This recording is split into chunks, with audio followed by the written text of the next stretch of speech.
Hello, everyone.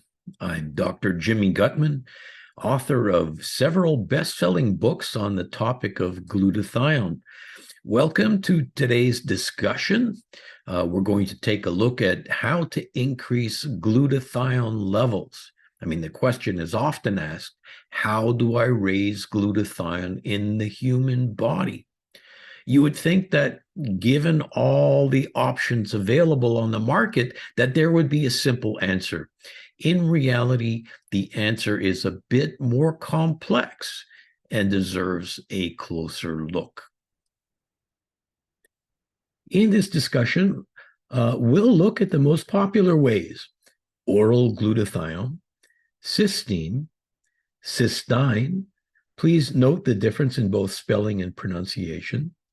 N-acetylcysteine, or NAC, and finally, undenatured whey protein isolate, specifically Immunical. But first, it's important to look at glutathione itself. Glutathione is a tripeptide, meaning it's a small protein made up of 3 amino acids, those being glutamate, glycine, and cysteine. It's the cysteine that has the sulfhydryl group where most of the biological activity takes place. As far as the glutamate and glycine amino acids go, these are easily found in most diets and appear in most meals. They're abundant in foods. They are also not essential amino acids, so they can be obtained by eating other amino acids such as glutamic acid, glutamine, serine, threonine, and choline. So obtaining glutamate and glycine is easy. Cysteine, on the other hand, is much rarer in our diet and more difficult to obtain. Not only is it hard to get from your regular nutrition, it is also the limiting factor for glutathione synthesis. In other words, glutathione production is a function of cysteine availability. See, glutathione is made in your cell. Finally, it's only specific forms of cysteine that are biologically active, as we will soon see. Let's also look at another amino acid, cysteine. Again, please note the difference in spelling and pronunciation compared to cysteine. Cysteine is 2 cysteine molecules linked together by a disulfide bond. This makes cysteine a source of cysteine. I'll say that again. Cysteine is a source of cysteine. So we can use the term bonded cysteine in place of cysteine. Here we see the 2 molecules, and note the disulfide bond between the 2 cysteines to form cysteine. I know this may at first be a little confusing, but it is important to understand. Cysteine requires an intact disulfide bond. Let's get back to undenatured whey protein isolate. Undenatured means that the original 3-dimensional shape of the protein is intact and appears as it would in its natural form. You see that the protein is wound up like a ball of wool, and this allows contact between the individual strands of protein to keep it in its natural shape or configuration. This allows the disulfide bonds to remain intact. The problem with these whey proteins is that they are extremely sensitive to becoming denatured by heat, pasteurization, mechanical agitation, and other disturbances.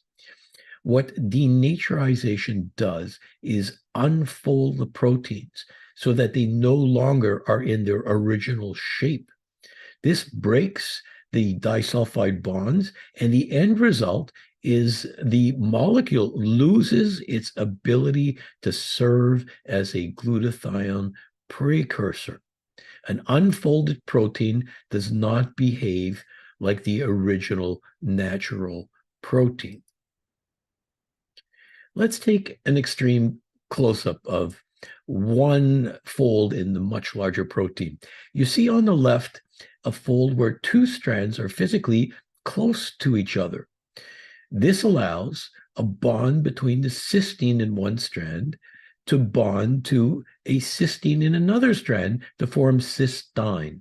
In other words, bonded cysteine is cysteine. On the right, the protein is unfolded and the disulfide bond is broken.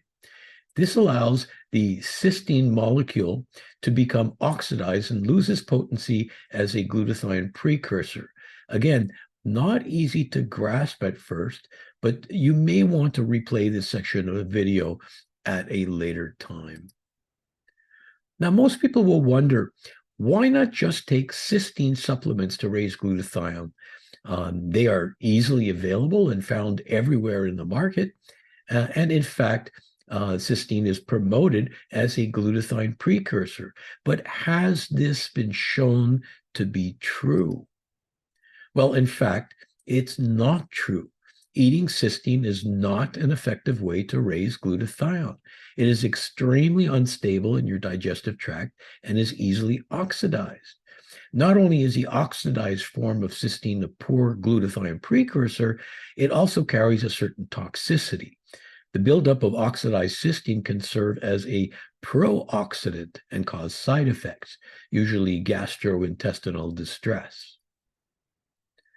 Another proof of its inability to raise glutathione adequately is the fact that cysteine is not used in conventional medicine to raise glutathione.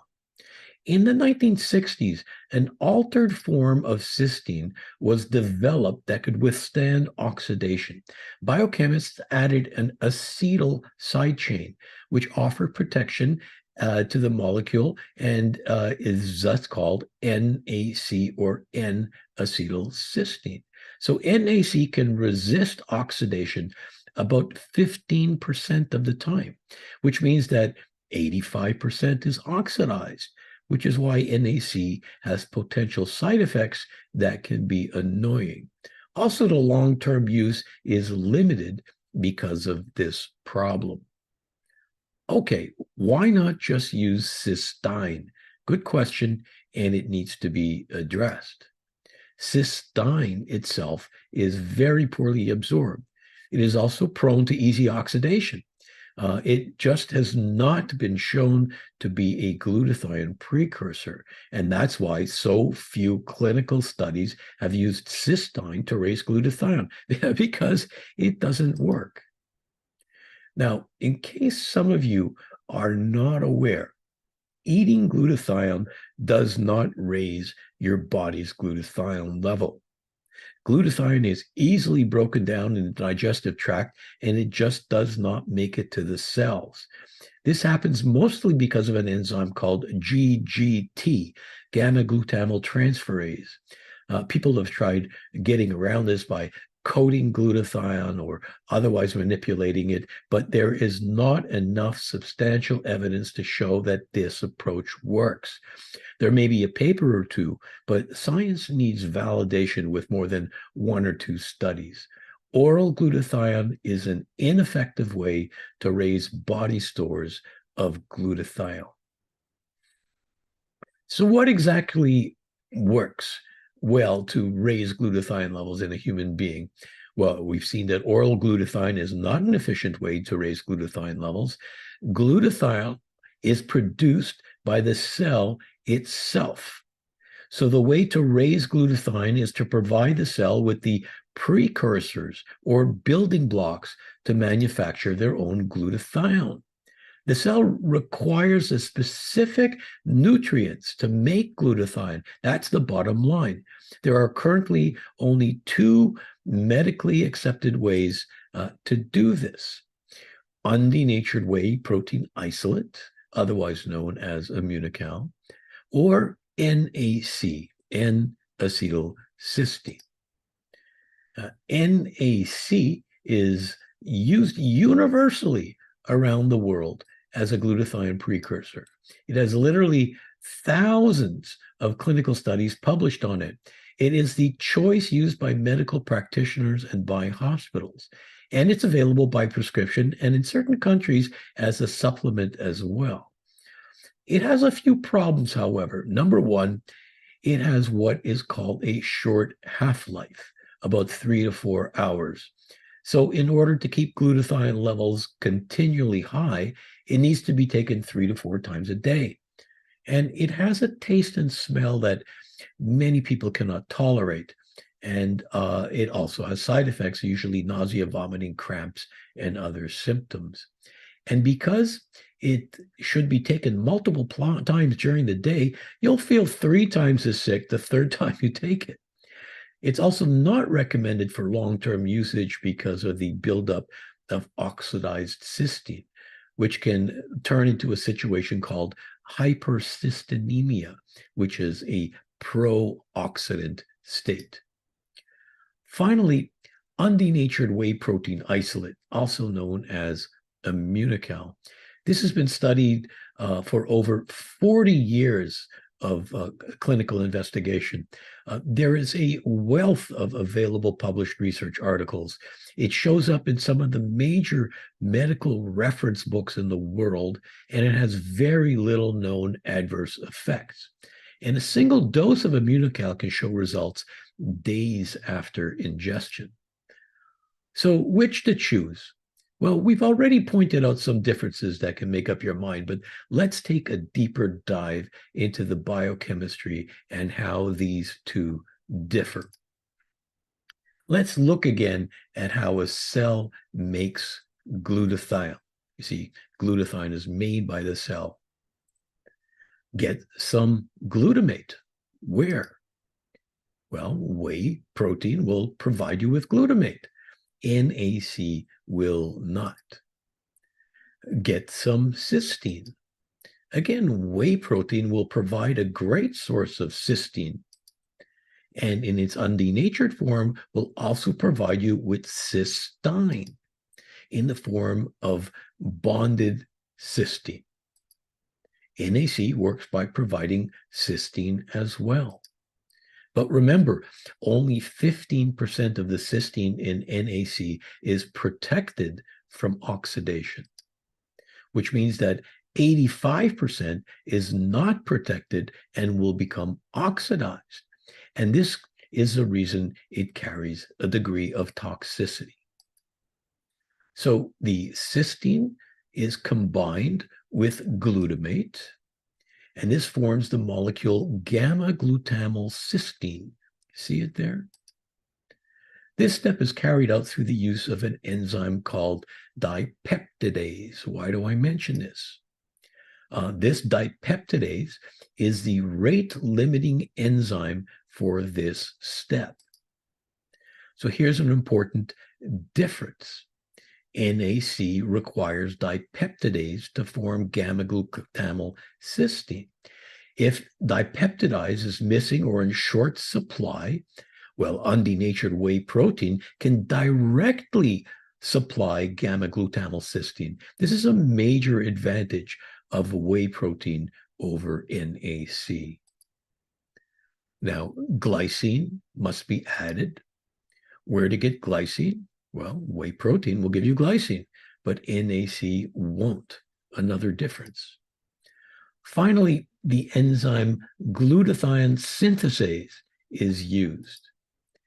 And the final step is the production of glutathione. So you see, whey protein isolate fills in many more of these steps than does NAC. It's critical. But wait, the differences continue between these two. Whey contains all of the essential amino acids needed by humans, all of them. NAC provides none of them, none of them. So to quickly summarize the differences between the two, both of them raise glutathione. NAC has a short half-life of about 3 to 4 hours. Immunical is effective for days. NAC has side effects. Side effects are rare for whey protein isolates like Immunical. NAC is a great and effective drug used worldwide.